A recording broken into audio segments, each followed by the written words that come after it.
Oggi ci troviamo a Cona.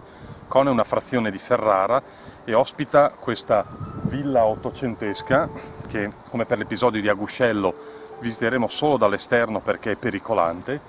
E su questa villa narra una triste leggenda.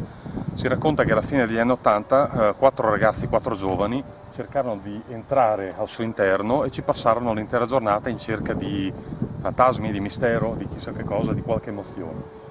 E alla fine della giornata udirono nel parco, che dopo vi faremo vedere qui intorno, voci, grida di bambini, e uscirono a cercare di capire di cosa si trattasse.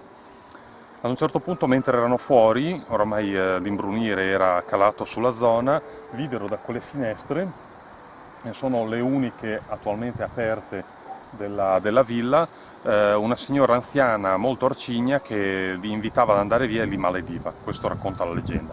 Presi dallo spavento, saltarono sulla loro autovettura e si diressero verso probabilmente Ferrara, da cui derivavano. Pochi chilometri dopo un tremendo incidente, uno schianto, ne uccise 3 su 4, il quarto rimase gravemente ferito e oggi non conosciamo più la sua identità. Fatto sta che da allora questo edificio è diventato proprio un punto di ritrovo per gli amanti dell'occulto e dei fantasmi, ed è considerata fra le 25 zone più infestate dagli spettri di tutta Italia, ed è Villa Magnoni Trotti.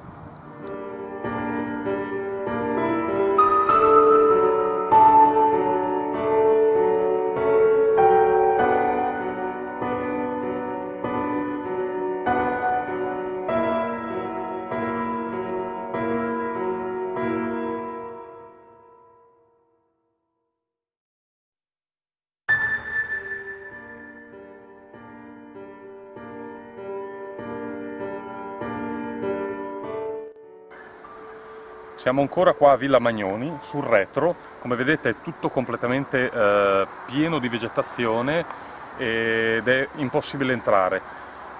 Come sempre noi vi suggeriamo di non tentare di entrare, perché comunque è un edificio privato, nella proprietà privata. Noi siamo nel parco e non ci azzarderemo ad entrare perché comunque c'è un serio pericolo di crollo, per cui è assolutamente consigliabile osservare questi stabili dall'esterno.